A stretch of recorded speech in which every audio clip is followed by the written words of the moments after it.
Okay, December 30th. December 30th, 1854, James Gadsden completes a treaty with Mexico.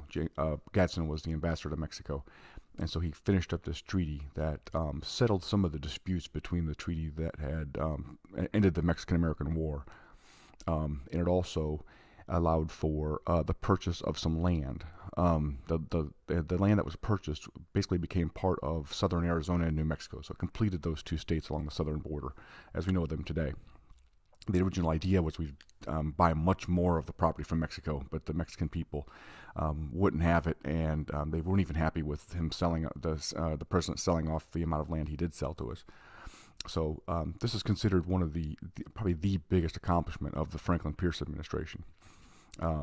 Franklin Pierce was heavily influenced by his Secretary of War, Jefferson Davis, who believed that we needed a transcontinental railroad along the southern border, so through the southern states to the west coast.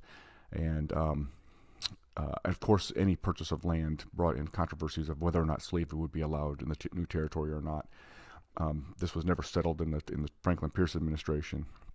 Civil War breaks out 5 years later, 6 years later, and the land was never used for what it was intended. Now, in the 1880s, they did ultimately build a transcontinental railroad through the territory, kind of completing what the vision of for the purchase of that land was. So that's what I have for you today. The Franklin Pierce administration completes its signature accomplishment, its major accomplishment, with the treaty that gave us the Gadsden Purchase. That's what I have for you today. I will see you tomorrow.